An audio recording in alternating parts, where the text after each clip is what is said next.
नमस्कार, स्वागत है आप सभी का डीडी न्यूज में। आपके साथ समाचार लेकर हाजिर हूं मैं संध्या शर्मा। आइए बुलेटिन की शुरुआत करते हैं हेडलाइंस के साथ। राष्ट्रपति द्रौपदी मुर्मू का अंगोला की नेशनल असेंबली में संबोधन आज। भारतीय समुदाय के साथ बैठक और स्वागत समारोह में भी होंगी शामिल।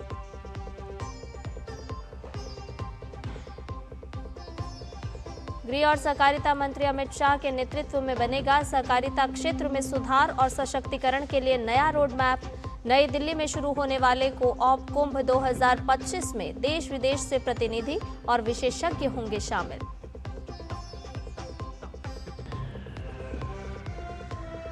बिहार में दूसरे चरण के चुनाव के लिए तैयार चुनाव आयोग। शांतिपूर्ण मतदान के लिए केंद्रीय सुरक्षा बलों के साथ साथ राज्य पुलिस बल की अतिरिक्त टुकड़ियां भी तैनात।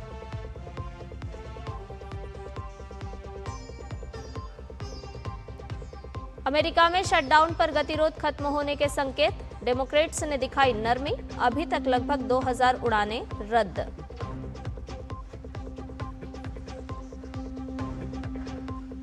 और आकाश चौधरी ने क्रिकेट जगत में बनाया नया रिकॉर्ड। फर्स्ट क्लास क्रिकेट में ठोके लगातार 8 छक्के।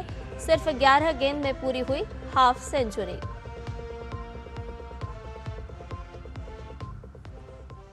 सभी खबरें विस्तार के साथ। राष्ट्रपति द्रौपदी मुर्मू इस समय अफ्रीकी देशों के दौरे पर हैं।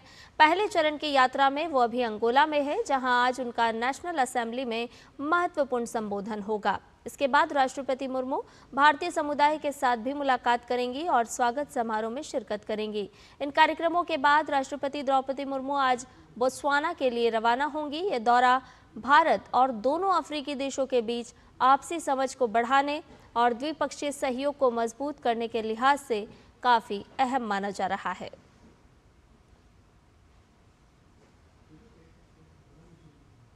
राष्ट्रपति द्रौपदी मुर्मू के सम्मान में अंगोला के राष्ट्रपति ने राष्ट्रपति भवन में भोज भी आयोजित किया। तो राष्ट्रपति द्रौपदी मुर्मू अंगोला में, जहां उन्हें गार्ड ऑफ ऑनर दिया गया, इसके अलावा रात्रि भोज का आयोजन किया गया राष्ट्रपति द्रौपदी मुर्मू के सम्मान में।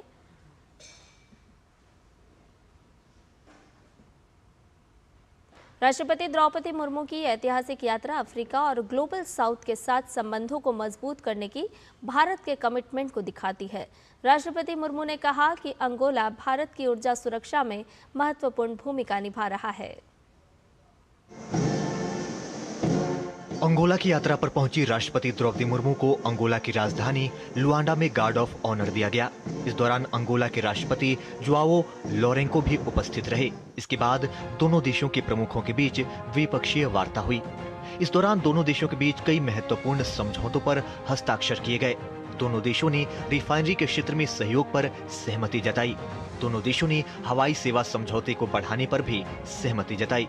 मत्स्य पालन और समुद्री कृषि के क्षेत्र में भी समझौते हुए। भारत अंगोला के ऑयल एंड गैस का एक प्रमुख बायर है। हमारी ऑयल एंड गैस कंपनियां अंगोला के साथ लॉन्ग टर्म परचेज कॉन्ट्रैक्ट में प्रवेश करने की इच्छुक है। भारतीय ऑयल एंड गैस कंपनियां अंगोला में ऑनशोर और ऑफशोर अपस्ट्रीम प्रोजेक्ट्स में निवेश करने की भी इच्छुक है। राष्ट्रपति द्रौपदी मुर्मू ने अंगोला के 50वें स्वतंत्रता दिवस पर बधाई देते हुए दोनों देशों के बीच गहराते रिश्तों पर जोर दिया। उन्होंने कहा कि दोनों देश कूटनीतिक, आर्थिक और सामरिक संबंधों को बढ़ावा देने पर सहमत हैं। भारत का अफ्रीका के साथ एक विशिष्ट और ऐतिहासिक संबंध है। हम इंडिया अफ्रीका फोरम समिट के ढांचे के अंतर्गत सभी अफ्रीकी देशों, विशेषकर अंगोला के साथ साझेदारी के प्रति प्रतिबद्ध है। हम आगामी IAFS समिट के आयोजन की प्रक्रिया में है और उसमें अंगोला की सहभागिता की आशा करते हैं। राष्ट्रपति ने कहा कि कृषि क्षेत्र दोनों देशों के लिए महत्वपूर्ण कड़ी साबित हो सकता है। राष्ट्रपति ने कहा कि भारत अंगोला को वंदे भारत जैसी ट्रेनों का निर्यात कर सकता है। भारत के साथ साझेदारी को लेकर अंगोला ने सकारात्मक प्रतिक्रिया दी है। राष्ट्रपति द्रौपदी मुर्मू अपने इस आधिकारिक यात्रा के दौरान अंगोला के 50वें स्वतंत्रता समारोह में हिस्सा लेंगी, संसद को संबोधित करेंगी और भारतीय समुदाय से भी बातचीत करेंगी। मैं कैमरामैन शैलेंद्र चौहान के साथ आकाश पोपली, डीडी न्यूज़ अंगोला। बिहार विधानसभा चुनाव के दूसरे और अंतिम चरण के लिए प्रचार का शोर थम गया है। 20 जिलों की 122 सीटों पर कल मतदान होगा। इसके बाद सभी की निगाहें होंगी 14 नवंबर को आने वाले नतीजों पर। यहां एनडीए और महागठबंधन दोनों के कई प्रमुख नेताओं का भविष्य दांव पर है। दूसरे चरण में पश्चिमी चंपारण, पूर्वी चंपारण, सीतामढ़ी, शिवहर, मधुबनी, सुपौल, अररिया, किशनगंज, पूर्णिया, कटिहार, भागलपुर, बांका, जमुई, नवादा, गया, औरंगाबाद, जहानाबाद, अरवल, कैमूर और रोहतास जिलों में वोटिंग होगी। चुनाव आयोग की टीम ने इन क्षेत्रों में स्ट्रांग रूम का निरीक्षण किया। निरीक्षण के दौरान सुरक्षा व्यवस्था, सीसीटीवी मॉनिटरिंग सिस्टम, पुलिस बल की तैनाती, बैरिकेडिंग, प्रवेश और निकास व्यवस्था का विस्तृत जायजा लिया गया। इसके साथ ही सभी विधानसभा क्षेत्रों के लिए चिन्हित मतगणना हॉल और कंट्रोल रूम का भी निरीक्षण हुआ। इस दौरान अधिकारियों ने संबंधित पदाधिकारियों को आवश्यक दिशा निर्देश भी दिए। दूसरे चरण के मद्देनजर सुरक्षा इंतजामों की बात की जाए तो केंद्रीय सुरक्षा बलों की कुल 1650 कंपनियां तैनात की जा रही हैं। इसके अलावा राज्य पुलिस बल की अतिरिक्त टुकड़ियां भी प्रत्येक जिले में भेजी गई हैं ताकि हर मतदान केंद्र पर शांतिपूर्ण मतदान सुनिश्चित किया जा सके। इस चरण में 45,399 मतदान केंद्र बनाए गए हैं, जिनमें 40,073 ग्रामीण और 5,326 शहरी बूथ हैं। दूसरे चरण में कई अंतर्राष्ट्रीय सीमाओं पर सुरक्षा के पुख्ता इंतजाम किए गए हैं। साथ ही बॉर्डर भी सील किया गया है ताकि शांतिपूर्ण तरीके से भयमुक्त मतदान संभव हो सके। दूसरे चरण में कल 11 नवंबर को सुबह 7 बजे से मतदान शुरू होगा।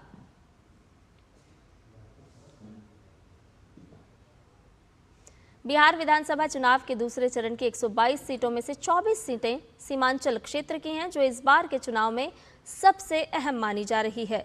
सीमांचल को लेकर सभी बड़े गठबंधन और ओवैसी की पार्टी AIMIM अपनी पूरी ताकत झोंक रही है, क्योंकि माना जा रहा है कि सत्ता की कुंजी इस बार सीमांचल से ही निकलने वाली है। सीमांचल के अंतर्गत पूर्णिया, कटिहार, अररिया और किशनगंज जिले आते हैं। पूर्णिया और कटिहार में 7-7 विधानसभा सीटें हैं, अररिया में 6 सीटें जबकि किशनगंज में 4 सीटें हैं। इस क्षेत्र में कई बड़े नेताओं की साख दांव पर है, जिनमें मुख्यमंत्री नीतीश कुमार के मंत्री और पूर्व उप मुख्यमंत्री भी शामिल हैं। बांग्लादेशी घुसपैठ का मुद्दा भी यहाँ की राजनीति में प्रमुख रूप से उठाया जा रहा है। बाढ़ यहाँ की सबसे बड़ी चुनौती है। हर साल नदियों के उफान से जनजीवन अस्त व्यस्त हो जाता है। यहाँ के करीब 80% लोग खेती और पशुपालन पर निर्भर हैं, जो बाढ़ के कारण अक्सर नुकसान उठाते हैं। फिर भी हाल के वर्षों में सीमांचल में विकास की गति तेज हुई है। पूर्णिया में एयरपोर्ट का निर्माण, सड़कों का विस्तार और नई परियोजनाएं इस क्षेत्र के बदलते स्वरूप की गवाही दे रही है। चुनाव आयोग ने बिहार विधानसभा चुनाव के दौरान आरजेडी की तरफ से लगाए उन आरोपों का खंडन किया है जिसमें कहा गया था कि वैशाली जिले के हाजीपुर स्थित स्ट्रांग रूम में बारी बारी से कई विधानसभाओं का सीसीटीवी बंद कर दिया जाता है। निर्वाचन आयोग ने बताया कि जिले के शीर्ष चुनाव अधिकारियों से पूरे मामले की जांच कराई गई है और सभी आरोपों को निराधार पाया गया। चुनाव आयोग ने जानकारी दी कि ईवीएम की सुरक्षा के लिए सीसीटीवी फुटेज की फीड पर डिस्प्ले 2 जगह पर लगाया गया है, एक नियंत्रण कक्ष में और दूसरा राजनीतिक दलों के प्रतिनिधियों के लिए। नियंत्रण कक्ष में लगा टीवी डिस्प्ले लगातार चलता रहा और राजनीतिक दलों के लिए बने सेल पर 5 विधानसभा में से एक महनार विधानसभा का TV display screen auto time out होने के कारण कुछ देर बंद हो गया, जिसे जल्द ही चालू करा दिया गया था, लेकिन सीसीटीवी कंट्रोल रूम में बिना किसी बाधा के लगातार चालू रहा। चुनाव आयोग ने सभी आरोपों को तथ्यहीन करार दिया। गौरतलब है कि बिहार में 11 नवंबर को दूसरे चरण की वोटिंग होगी, जिसकी सभी तैयारियां चुनाव आयोग ने पूरी कर ली हैं।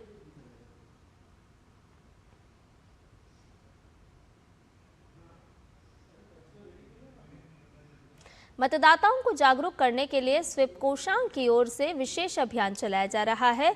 गयाजी के गांधी मैदान में रंगोली प्रदर्शनी का आयोजन किया गया। रंगोली के माध्यम से लोगों को मतदान के महत्व के बारे में संदेश दिया गया। रंग बिरंगी आकृतियों और नारों के जरिए हर वोट की कीमत बताई गई और लोकतंत्र को मजबूत बनाने के लिए हर नागरिक से वोट देने की अपील की गई। कार्यक्रम में कई स्कूलों के छात्र छात्राओं, शिक्षकों, स्थानीय कलाकारों और सामाजिक संस्थाओं ने हिस्सा लिया। सभी ने मिलकर रंगों के जरिए मतदान अवश्य करें इसका संदेश दिया। मधुबनी में मिथिला पेंटिंग के जरिए मतदाताओं से मतदान की अपील की गई है। इस पेंटिंग को बनाने वाली छात्राओं से बातचीत की है हमारे वरिष्ठ संवाददाता शैलेंद्र मिश्र ने। बिहार के चुनावी सफर में हम हैं मधुबनी में और मिथिला चित्रकला संस्थान में इस वक्त मौजूद हैं। आज हम बात करेंगे लोक कला की। आज चुनावी बात नहीं होगी, लोक कला की बात होगी। ये जो पेंटिंग है जो आप लोगों ने बनाई है, आप तीनों ने मिलकर, क्या संदेश दे रही है? हम जानते हैं लोकतंत्र का महापर्व छठ महापर्व, तो इसको आपने छठ महापर्व से जोड़ा है, लोकतंत्र के महापर्व को, तो क्या आप कहना चाह रहे हैं, आप बताइए। इस पेंटिंग में के द्वारा यह बताया गया है कि जैसे बिहार में छठ महत्वपूर्ण है, ये हमारे बिहार का महापर्व में से गिना जाता है, वैसे ही लोकतंत्र का महापर्व इलेक्शन होता है। तो जैसे हम छठ में बढ़ चढ़ के भाग लेते हैं, हिस्सा अपनी भागीदारी उसमें व्यक्त करते हैं, वैसे ही इलेक्शन में भी हम अपनी भागीदारी व्यक्त कर सकते हैं। और ये मिथिला चित्रकला संस्थान में मधुबनी में एक और पेंटिंग है। छठ में लोग आए थे तो वो सब रुक गए वोट के लिए, जो भी बाहर से आए हुए थे या जो गांव में भी रहते हैं। यहाँ छठ पर्व खत्म होता है 27 से 28 को, यहाँ से पूरा वो श्रेणी जाता है और 11 को हमारे इधर हमारे मधुबनी जिला में है मतदान, तो उसके लिए सब वहीं से लाइन बाय लाइन सब मतदान के लिए आ रहे हैं मतदान केंद्र में। बड़ा शानदार संदेश आप लोगों ने इस पेंटिंग के जरिए दिया है। वोटिंग है हम लोग का, तो वो दर्शाएं इस पेंटिंग के जरिए कि छठ जैसे महापर्व है, वैसे वोटिंग भी एक महापर्व के तौर पे हम लोग मना सके और उसे मनाएं और अपना वोट दे और एक अच्छा सरकार बनाएं। बहुत खूबसूरत तरीके से ये पेंटिंग बनाई गई है, जिसमें ये छठ मनाते हुए लोग हैं और यहाँ से तारीख बताई गई। 11 नवंबर को मधुबनी में मतदान होना है 10 विधानसभा में, और ये मतदान केंद्र दर्शाया गया है। तो यानी जो भी जिन्होंने भी छठ मनाया है उत्साह से, वो उसी उत्साह से लोकतंत्र के महापर्व में अपनी हिस्सेदारी सुनिश्चित करें। कि छात्राएं ये अपील कर रही हैं दूसरे चरण के मतदाताओं से कि वो उसी उत्साह से लोकतंत्र के महापर्व में अपनी हिस्सेदारी सुनिश्चित करें जिस उत्साह से छठ महापर्व मनाया गया है। कैमरामैन मोर मुकुट के साथ शैलेंद्र मिश्र, डीडी न्यूज, मधुबनी। पश्चिम बंगाल में एसआईआर की प्रक्रिया जारी है। एक तरफ 7,66,37,529 मतदाताओं में से अभी तक 5.15 करोड़ मतदाताओं तक एनुमरेशन फॉर्म पहुंच गए हैं। वहीं दूसरी तरफ बॉर्डर पार कर बांग्लादेश भाग रहे हैं सैकड़ों घुसपैठिए। अब तक कई घुसपैठियों को किया जा चुका है गिरफ्तार। और इस बीच भारत सरकार और चुनाव आयोग की पश्चिम बंगाल को लेकर जो चिंताएं थी वो अब सच साबित हो रही है। पश्चिम बंगाल में एसआईआर प्रक्रिया लागू होने के बाद हड़कंप मच गया है।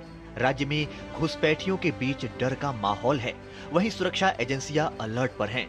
एसआईआर शुरू होने के 7 दिनों के भीतर ही प्रदेश के जिलों से अवैध बांग्लादेशी घुसपैठियों के राज्य छोड़ने की तस्वीरें लगातार सामने आ रही हैं। रविवार को न्यू टाउन के इको पार्क के गेट नंबर 6 पर ऐसी ही एक तस्वीर सामने आई। खुद तृणमूल के उत्तर 24 परगना जिला परिषद सदस्य मोहम्मद अफ्ताबुद्दीन बताते हैं कि एसआईआर शुरू होने से पहले यहां कई बांग्लादेशी रहते थे। अब सभी झुग्गियों में ताला बंद है। क्षेत्र के स्थानीय टीएमसी नेता के मुताबिक कुछ लोग बांग्लादेश चले गए हैं। ये सिर्फ एकमात्र न्यू टाउन की बात नहीं है। एसआईआर शुरू होने के बाद से बांग्लादेश सीमा से सटे जिलों से लगातार ऐसी ही तस्वीरें सामने आ रही हैं। 31 अक्टूबर से 3 नवंबर के बीच उत्तर 24 परगना के स्वरूपनगर के ताराली हकीमपुर सीमा क्षेत्र से 97 बांग्लादेशी नागरिकों को गिरफ्तार किया गया। ये सभी बांग्लादेशी सतखीरा, बागेरहाट, नराइल, जशोर के निवासी हैं। इस बीच भाजपा ने वैध भारतीय नागरिकों के ही नाम एसआईआर में शामिल करने और घुसपैठियों के नाम हटाने की मांग की है। Our demand is legitimate Indian citizens' name should be included in the SIR. Those are not the Indian citizen, their name should be removed from the list, and special provision, because Bengal is a special state. During the partition it has been bifurcated into 2 parts. So special provision should be there for the refugees. बीते मंगलवार से 9 राज्यों और 3 केंद्र शासित प्रदेशों में SIR प्रक्रिया के हिस्से के रूप में बीएलओ यानी कि बूथ स्तरीय अधिकारी एनुमरेशन फॉर्म वितरित करने के लिए घर घर जाना शुरू कर चुके हैं। चुनाव आयोग के आंकड़े बताते हैं कि मतदाताओं की संख्या के अनुपात में एनुमरेशन फॉर्म वितरण में बंगाल के आंकड़े सकारात्मक हैं। बंगाल में 7,66,37,529 मतदाताओं तक बीएलओ को एनुमरेशन फॉर्म पहुंचाना है। राज्य के मुख्य निर्वाचन अधिकारी के कार्यालय के मुताबिक रविवार तक 5.15 करोड़ मतदाताओं तक एनुमरेशन फॉर्म पहुंचाए गए हैं। हालांकि मुख्यमंत्री ममता बनर्जी एसआईआर का विरोध कर रही हैं, लेकिन बंगाल में एनुमरेशन फॉर्म यानी गणना प्रपत्र वितरण के आंकड़े बताते हैं कि बंगाल की जनता एसआईआर के पक्ष में है। इस बीच पश्चिम बंगाल के मुर्शिदाबाद में भारी मात्रा में बम और हथियार बरामद किए गए हैं। विशेष गहन पुनरीक्षण यानी एसआईआर के दौरान जिले के बेलडांगा से बड़ी संख्या में बम और हथियार बरामद किए गए। पुलिस मामले की जांच में जुट गई है। उल्लेखनीय है कि एनआईए पहले से ही बेलडांग में हुए एक भीषण विस्फोट की जांच कर रही है। पिछले 4 दिनों में इस जिले से अब तक 700 से अधिक बम बरामद किए जा चुके हैं। ब्यूरो इनपुट के साथ प्रसन्नजीत बख्शी और सौरभ की रिपोर्ट, डीडी न्यूज। खबरों में बढ़ते हैं आगे। आरजेडी प्रमुख लालू प्रसाद यादव और उनके परिवार के लिए आज मुश्किल भरा दिन रह सकता है। दिल्ली के राउस एवेन्यू कोर्ट में लैंड फॉर जॉब्स यानी जमीन के बदले नौकरी घोटाले के मामले में सुनवाई होनी है। इस दौरान अदालत लालू यादव, उनकी पत्नी राबड़ी देवी और बेटी मीसा भारती समेत अन्य आरोपियों पर कोर्ट आरोप तय कर सकती है। ये मामला 2004 से 2009 के बीच का है, जब लालू यादव रेल मंत्री थे। सीबीआई का आरोप है कि उस समय रेलवे में ग्रुप डी की नौकरियों के बदले उम्मीदवारों से सस्ती या मुफ्त जमीन दी गई थी। जांच एजेंसी का कहना है कि जमीनें लालू यादव के परिवार या उनके करीबियों के नाम पर ली गईं। सीबीआई ने इस मामले में लालू यादव, राबड़ी देवी, मीसा भारती, तेजस्वी यादव सहित कई अन्य को आरोपी बनाया है। अदालत ने इससे पहले दोनों पक्षों की दलीलें सुन ली थी और आज आरोप तय करने पर फैसला सुनाया जा सकता है। अगर अदालत आरोप तय कर देती है तो मामला ट्रायल चरण में जाएगा, जहां गवाहों और सबूतों के आधार पर सुनवाई आगे बढ़ेगी। इससे पहले कोर्ट ने आईआरसीटीसी घोटाला मामले में 13 अक्टूबर को लालू प्रसाद यादव, राबड़ी देवी और तेजस्वी यादव समेत अन्य आरोपियों के खिलाफ भ्रष्टाचार के गंभीर आरोप तय किए थे। बुलेटिन में खबरें और भी हैं, लेकिन फिलहाल एक छोटे से ब्रेक के लिए रुक रहे हैं। जल्द हाजिर होंगे।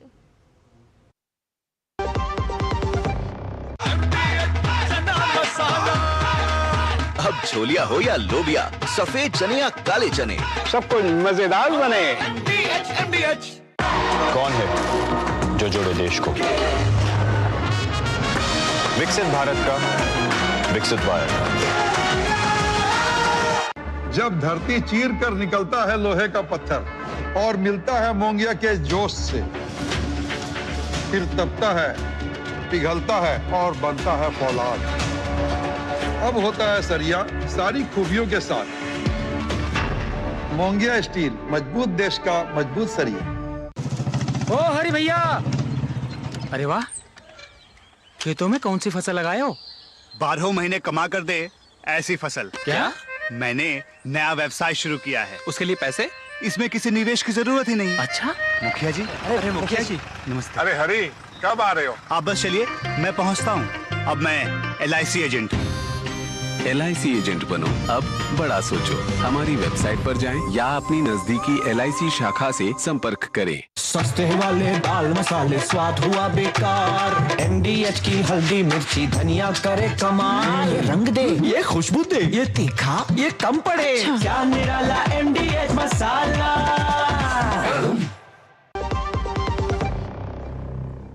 ब्रेक के बाद समाचार में आपका एक बार फिर से स्वागत है। केंद्रीय गृह मंत्री अमित शाह दिल्ली में आज कोऑप कुंभ 2025 का शुभारंभ करेंगे। इस सहकारिता मंत्रालय की ओर से आयोजित एक अंतर्राष्ट्रीय सम्मेलन है, जिसका उद्देश्य सहकारिता आंदोलन को नई दिशा देना है। इस सम्मेलन में देश विदेश से आए प्रतिनिधि, सहकारी संस्थाओं के सदस्य, विशेषज्ञ और नीति निर्माता भाग लेंगे।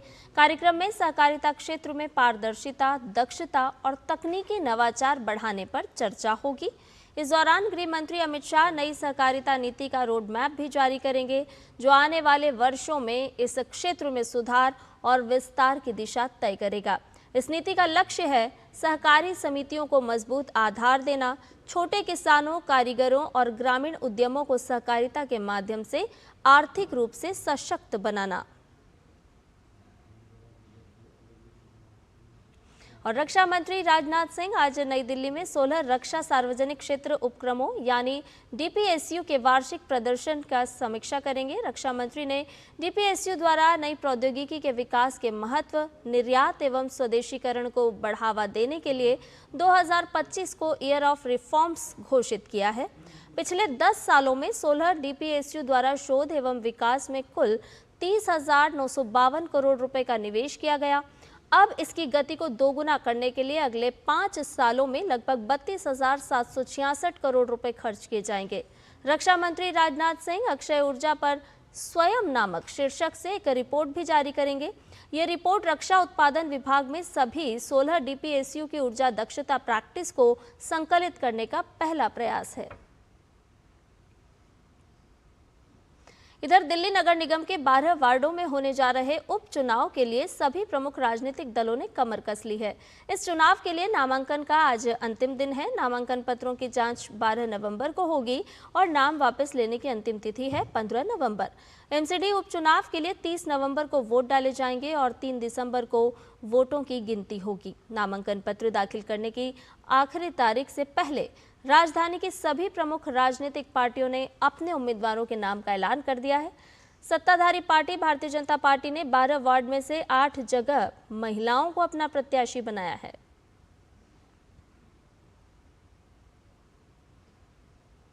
अगली खबर के माध्यम से आपको लिए चलते हैं हिमाचल प्रदेश। यहां बदलते मौसम के चलते शिमला समेत अन्य पर्यटन स्थलों में सैलानियों की आमद में भी बढ़ोतरी देखने को मिल रही है।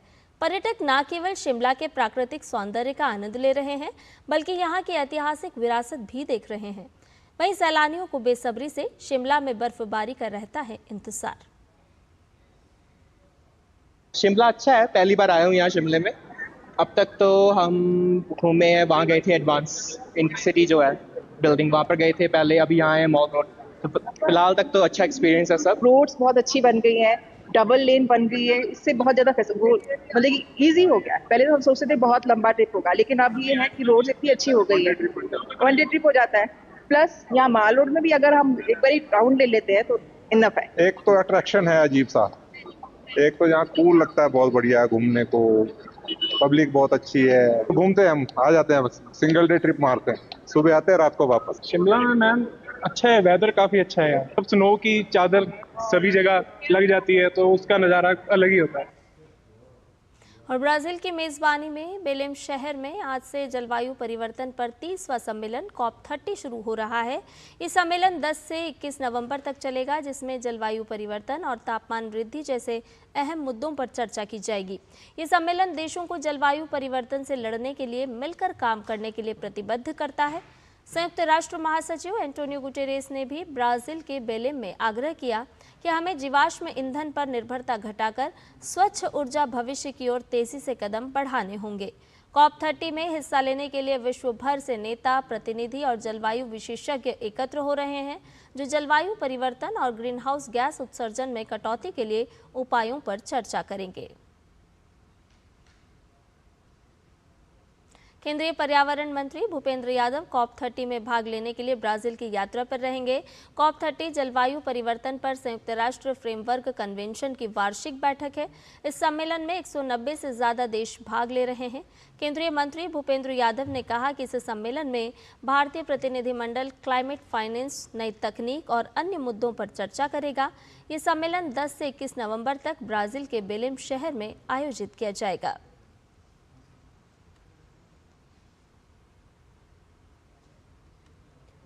इधर ब्रिटेन के पब्लिक ब्रॉडकास्टर BBC को अमेरिका के राष्ट्रपति डोनाल्ड ट्रंप के भाषण को एडिट करने के विवाद के बाद बड़ा झटका लगा है। इस मामले में चैनल के डायरेक्टर जनरल टिम डेवी और हेड ऑफ न्यूज़ डेबोरा टर्नेस ने रविवार को अपने पदों से इस्तीफा दे दिया। मामला 6 जनवरी 2021 के ट्रंप भाषण से जुड़ा हुआ है, जिसे BBC के प्रमुख प्रोग्राम पैनोरमा में एडिट करके प्रसारित किया गया था। इसमें भाषण के 2 हिस्सों को जोड़कर ऐसा दिखाया गया कि उन्होंने कैपिटल हिल दंगों को प्रोत्साहित किया हो, जिससे भाषण का असली संदर्भ बदल गया। इससे पहले व्हाइट हाउस ने BBC की आलोचना करते हुए इसे प्रोपेगेंडा मशीन करार दिया था।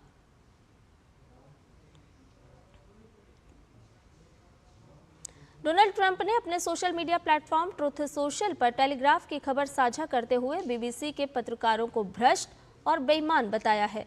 उन्होंने भ्रष्ट पत्रकारों को उजागर करने के लिए टेलीग्राफ का आभार जताया। इसके साथ ही लिखा कि ये लोग ईमानदार नहीं हैं जिन्होंने राष्ट्रपति चुनाव के परिणाम को प्रभावित करने की कोशिश की। ट्रंप ने इसे लोकतंत्र के लिए गंभीर बताया। इस पूरे मामले के बाद बीबीसी की पत्रकारिता एक बार फिर सवालों में है। फिलीपींस में पिछले सप्ताह आए तूफान कालमेगी से अभी लोग उबर भी नहीं पाए हैं कि अब वहां सुपर तूफान फंगवोंग ने दस्तक दे दी है। सुपर टाइफून फंगवोंग के कारण तेज बारिश हो रही है, जिससे फिलीपींस के समुद्र तट विशाल लहरें उठ रही हैं। तूफान से भारी बारिश, बाढ़ और भूस्खलन के खतरे को देखते हुए फिलीपींस सरकार ने देश में आपातकाल घोषित कर दिया है। इसके साथ ही लोगों को सुरक्षित स्थानों पर पहुंचाने के लिए राहत कार्य टीमों की भी तैनाती की जा चुकी है। कनाडा के टोरंटो में इस मौसम की पहली बर्फबारी हुई, जिससे पूरा शहर सफेद चादर में लिपट गया। टोरंटो के मशहूर CN tower, Nathan Phillips square और अन्य ऐतिहासिक स्थल तो बेहद खूबसूरत नजर आ रहे हैं। लोग परिवार के साथ बर्फबारी का आनंद लेते हुए और नज़ारों को कैमरों में कैद करते हुए देखे जा सकते हैं। पहली बर्फबारी को स्थानीय लोग सर्दियों के आगमन का स्वागत मानते हैं। मौसम विभाग के मुताबिक आने वाले दिनों में तापमान और गिरेगा, जिससे शहर में सर्दी का असर और बढ़ जाएगा। भारत का प्रमुख त्योहार दीपावली वैश्विक बनता जा रहा है। अमेरिकी व्हाइट हाउस के बाद अब न्यूयॉर्क शहर के टाइम्स स्क्वायर में दीपावली का त्योहार मनाया गया।